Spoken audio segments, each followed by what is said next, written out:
Hoje, 17 de março de 2020, uma lenda da música brasileira faria 75 anos. A TV Cultura celebra Elis Regina e você entra na festa com a hashtag Provoca. A Elis já disse o seguinte sobre o meu convidado. Você me pegou num bagaço daqueles, me devolveu a risada do ginásio. Negócio maravilhoso, sua mão no meu cabelo. A única mão que não me mete medo. Na ocasião, ele, filho dela, completava 1 aninho de vida. Que baita declaração de amor, hein? João Marcelo Boscoli. Poxa, é a mais bonita que eu já ouvi. O João Marcelo, esse nome duplo é daqueles assim que as mães gostavam assim de usar para dar bronca. Você levava bronca assim, João Marcelo? Boscoli. É? Quando eu vi o nome inteiro, eu já sabia que eu estava em maus lençóis, Marcelo. Ela dava esse tipo de bronca? Poxa, eu nunca apanhei, não sei como. Tomei uns apertões, mas quando eu fazia alguma coisa, aquela voz da Elis, né? João Marcelo. Boscoli. Eu me escondia no mato, ela dizia, quanto mais você demorar, pior para você. Aí eu vinha assim, tá? Aí ela falava, eu ficava piscando assim, ela, calma, eu não vou fazer nada. Você tem muito medo, mas não tem um pingo de vergonha na cara. Que chantagista. Aquelas mães dos anos 70 são maravilhosas, as mães. Você escreveu um livro maravilhoso. Obrigado, Marcelo. Eu vou mostrar ele aqui. Elis e eu, 11 anos, 6 meses, 19 dias, com minha mãe. Esse livro é de uma coragem e de enfim, uma escrita deliciosa. Obrigado. Você escreveu como resposta a quem te pergunta, você se lembra da sua mãe? A minha pergunta é outra, como esquecer dessa mãe?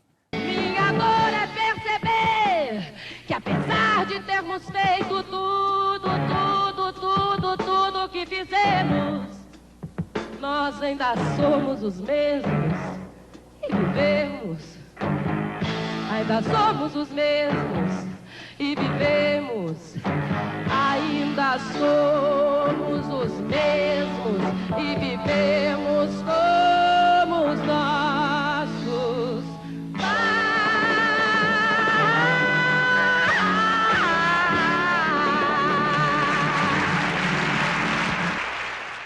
Impossível, né?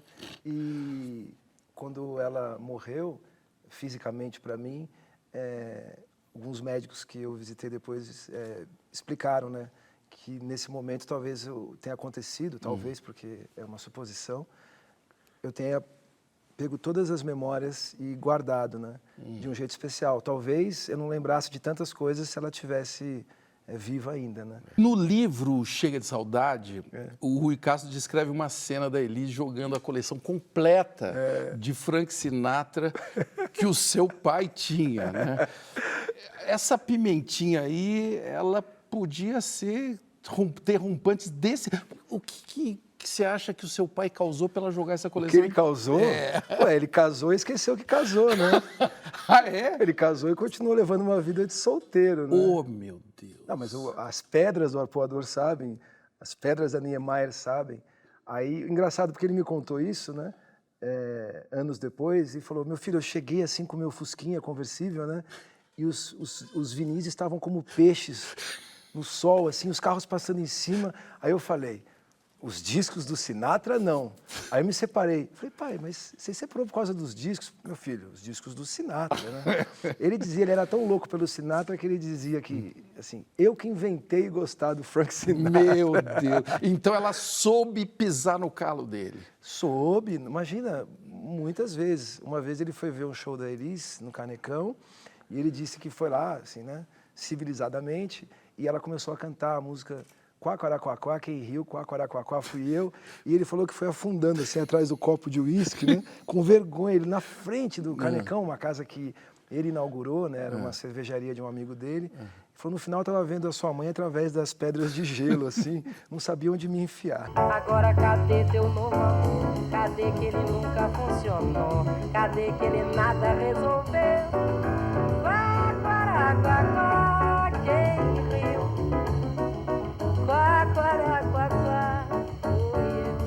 Essa pimentinha, né, que aliás a Rita Lee fez o Doce, É. Doce de Pimenta, né? A letra é assim, quando alguém precisa de um carinho meu, não há nada que me prenda. É.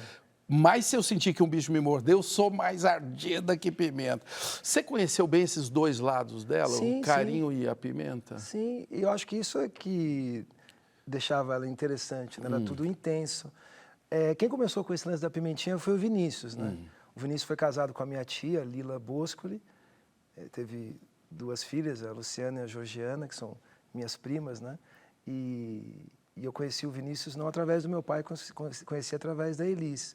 Mas eu acho que muito, Marcelo, acho que eu acredito ao machismo também. Porque, eu não sei, acho que até hoje eu vejo um pouco isso, né? Quando um homem bate a mão na mesa, ele Ele é um cara firme. firme. Quando é uma mulher, ela é histérica. E a né? mulher não podia ter voz, né? Autônoma, como ela tinha. Sim, é um meio que, se hoje é dominado pelos homens, naquela época era muito mais, né? Então, ou falava mais alto ou era engolida viva, literalmente.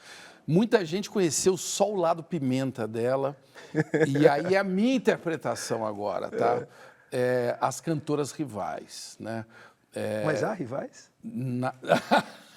Desculpa, né? Não há Nara rival. Leão, Maísa. A Nara Leão, a Elis nem considerava uma cantora, né? Ela considerava uma moça que recitava, né? Bom, agora é você que está sendo a pimenta aqui. Não, estou falando a real, porque a Nara, eu tenho muito carinho pela Nara, porque meu pai foi namorado da Nara, né? E, assim, eu acho a Nara incrível, eu acho ela uma pessoa fundamental na história da música brasileira. Mas, no quesito canto, eu não considero que a Elis Não dá achasse a Nara uma concorrente, uma coisa assim. Mas é preciso ter manha, é preciso ter graça, é preciso ter sonho sempre. Quem traz na pele essa marca possui a estranha mania de ter fé na vida. Lele, alele, lele, alele, lele, alele, lele, lele, alele, lele, alele, lele, alele, lele,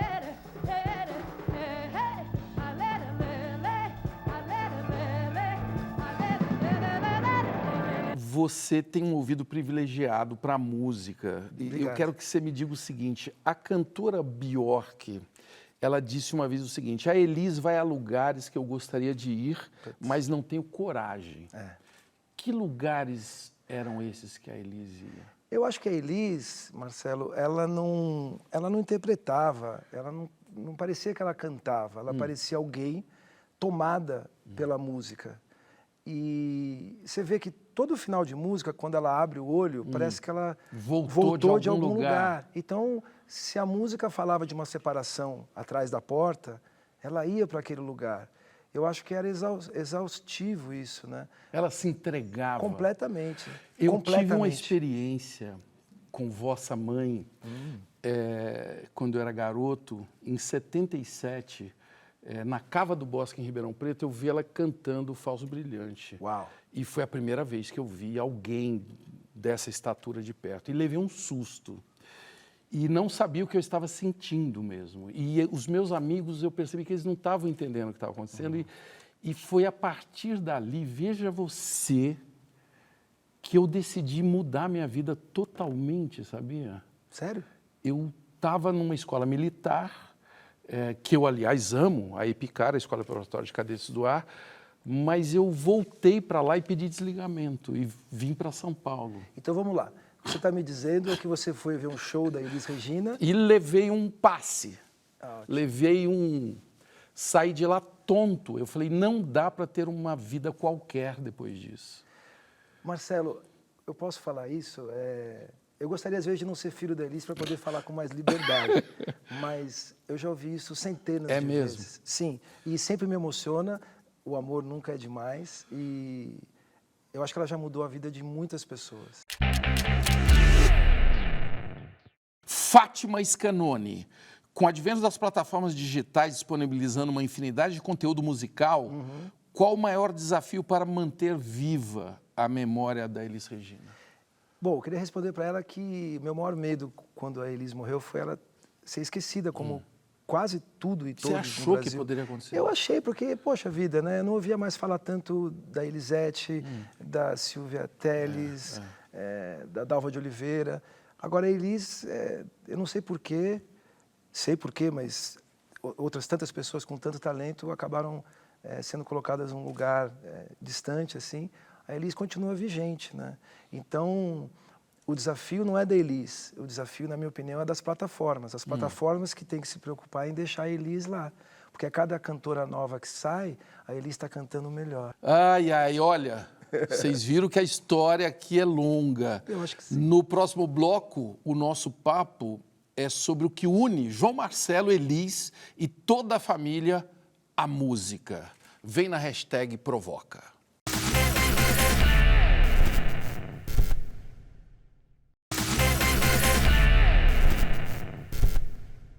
Elis Regina apresentou ao Brasil gigantes da música popular. Belchior, Milton Nascimento, Gilberto Gil, Ivan Lins, Renato Teixeira. A lista é imensa. E como se não bastasse, lançou outros talentos direto do útero, Maria Rita, Pedro Mariano e este rapaz que está aqui, João Marcelo, que ela considerava a melhor produção da parceria dela com Ronaldo Boscoli.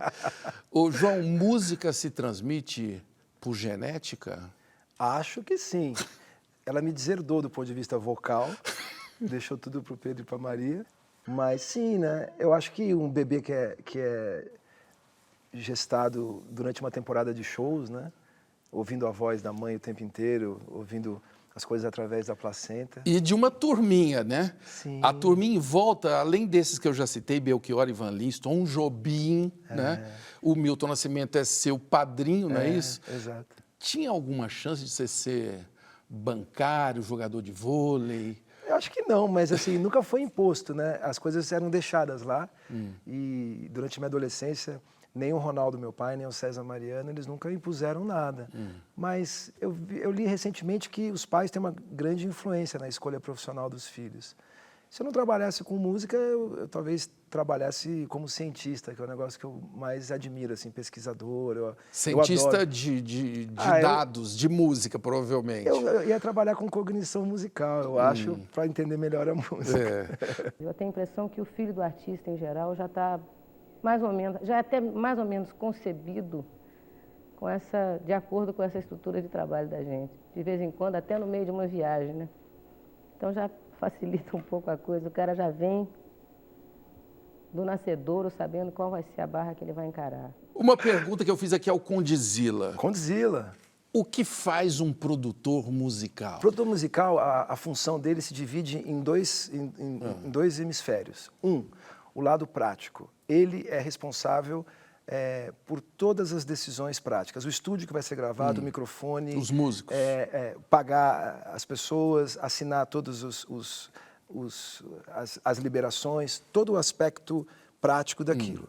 E, do outro lado, dirigir o processo criativo. A escolha da canção, o tom, aí, de novo, qual o microfone mais adequado, o arranjo, a paisagem sonora, a mixagem, tudo. Essas duas coisas compõem o trabalho do produtor. Quem é o produtor musical que você mais admira? Quincy Jones. Eu ia... Ué, mas ele que inventou essa parada. Ele que inventou essa parada? Do jeito que conhecemos, sim, porque o Quincy também tem um lance de ser muito plural, né? O Miles dizia, o Quincy Jones sempre gostou mais de dinheiro que de música. Mas o Miles também, que maldade, né? ele maldade, também. Né? Mas o Quincy, eu acho que ele é o encontro de tudo. Mas ele produziu todo mundo. Ele estudou com a Nadia Boulanger, ele foi o primeiro afrodescendente a ser diretor artístico de uma gravadora, foi o primeiro a fazer trilha sonora para cinema e televisão.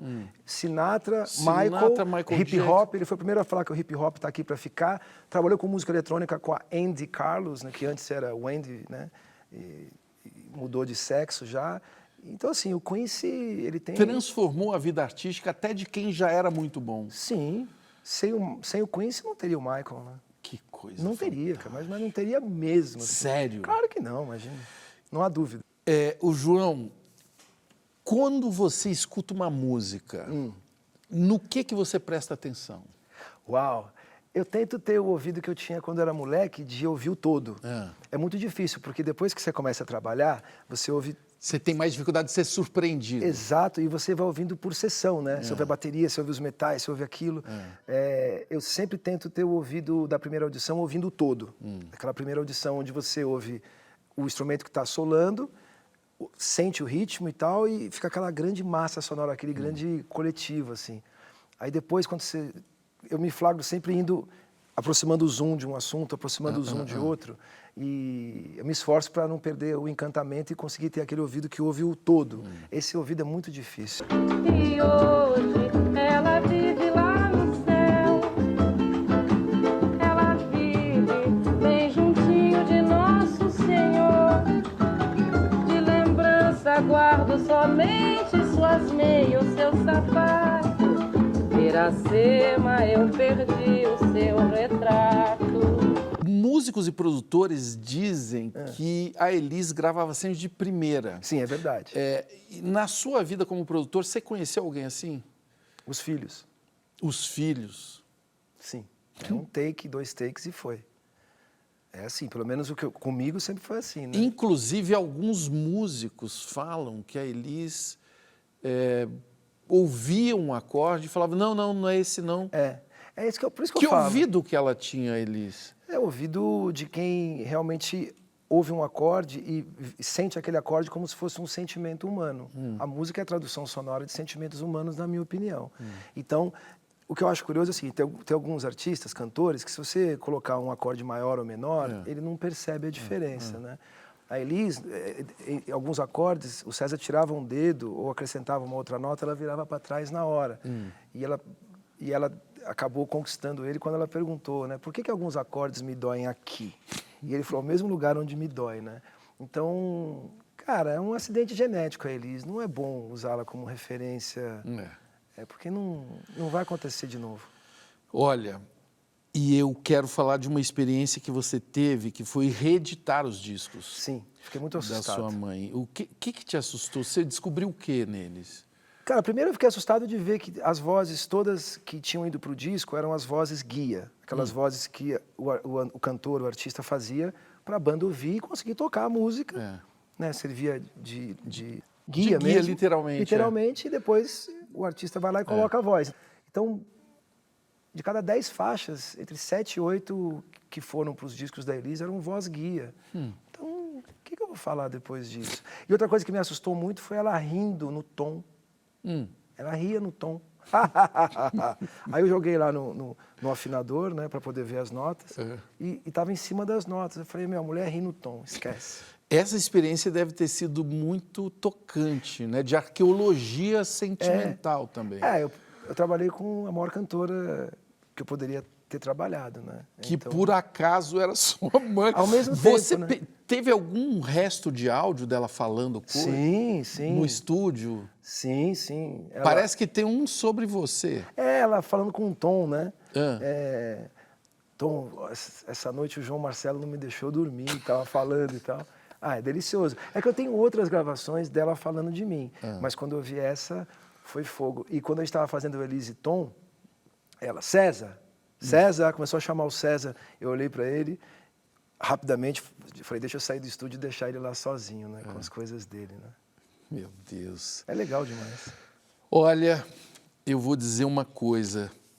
Nós ainda temos mais um bloco para falar dessa coisa linda que é o legado da Elis Regina para a música e para o filho João Marcelo. Você deixa a sua marca na hashtag Provoca.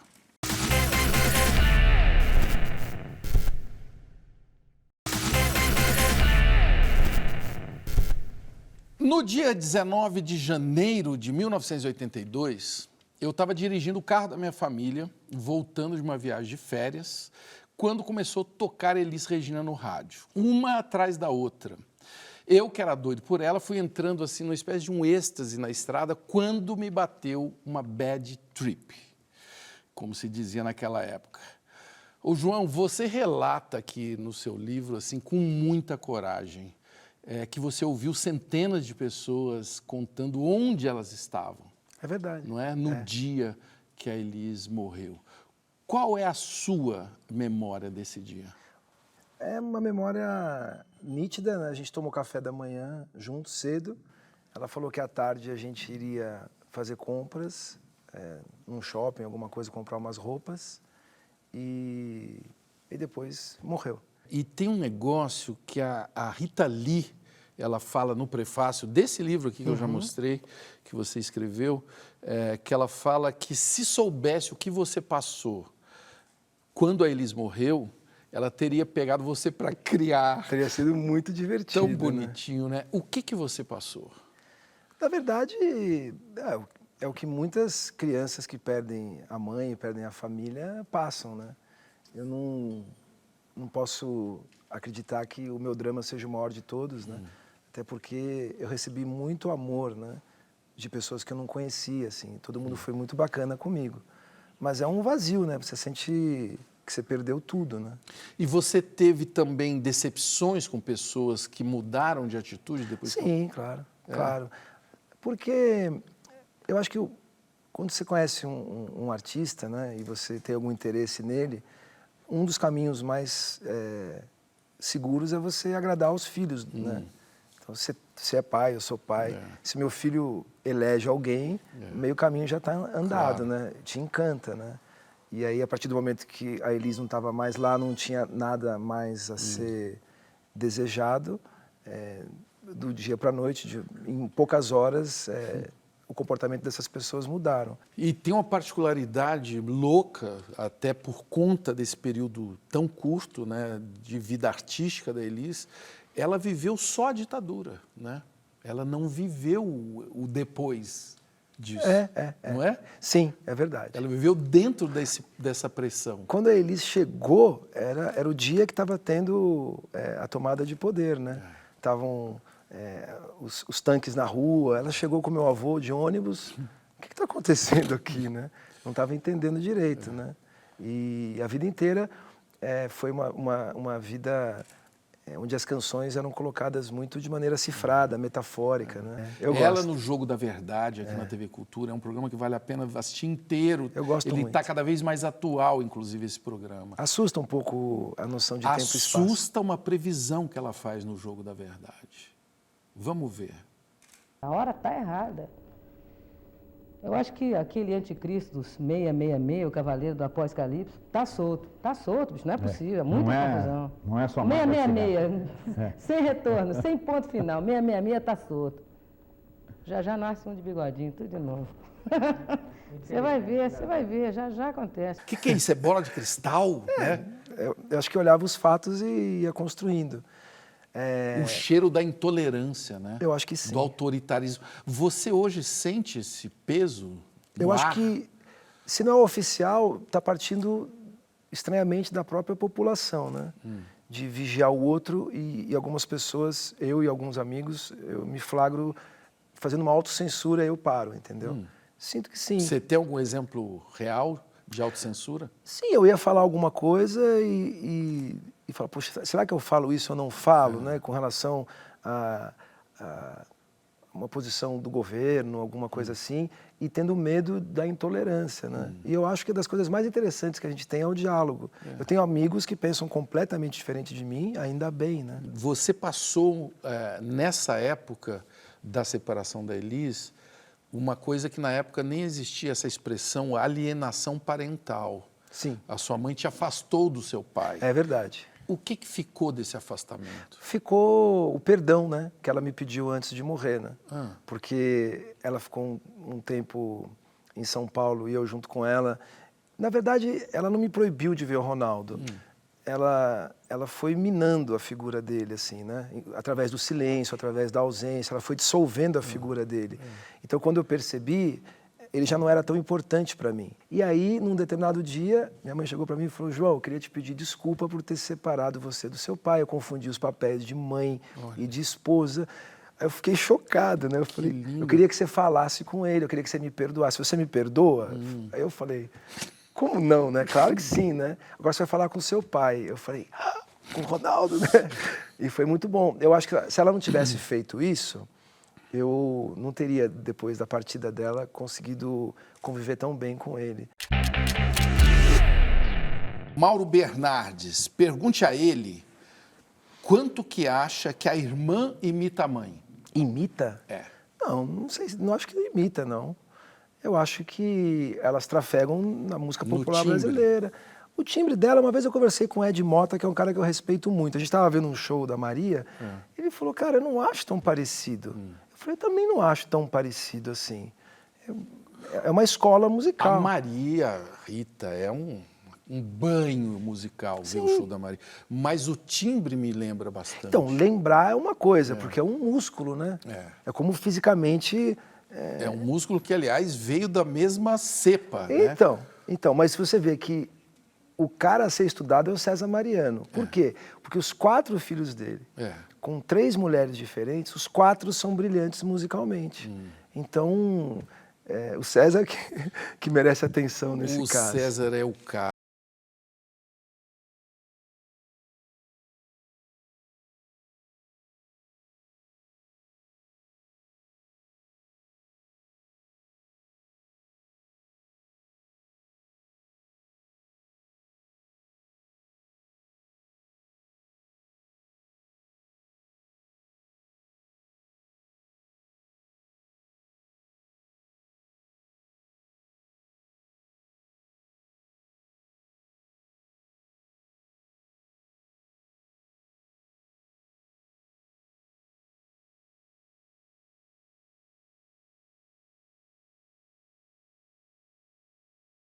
Vida. Elis Regina. Olha, a coisa que eu gostaria de deixar para as pessoas que mais me marcou nela é se entregar completamente, né, àquilo que você faz, ao seu ofício, àqueles que você ama, e falar o que você sente e nunca colocar o que você acredita, o que você ama, a serviço de coisas que você não acredita. De estar sempre junto, isso. Talvez isso seja uma fórmula boa de vida. Talvez, eu não tenho certeza. Então você está pronto para me responder, João Marcelo Bosco. Eu assisto seu programa, me preparei. O que é a vida? Sinceramente, Marcelo, eu fiquei pensando nisso desde o dia que eu soube que eu vim aqui. E toda vez que eu vejo seu programa, eu falo, o que eu responderia? Eu acho que a vida é um milagre químico. É isso. Eu poderia dizer que é uma ilusão perceptiva que existe dentro do nosso cérebro, mas isso é a música. A vida é um milagre químico. A gente é um milagre químico que sonha. É isso que eu acredito. Tá.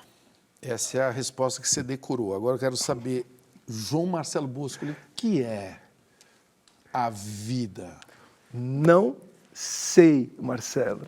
Sei que é uma coisa que eu amo muito. Eu adoro estar vivo. O dia que eu morrer vai estar no meu túmulo. Aqui já é João Marcelo Bosco, completamente contra a sua vontade. Como me ensinou o Miele. João Marcelo, nós podemos agora fazer aquela coisa terrível que só se faz hoje em dia? Vamos fazer uma selfie? Vamos.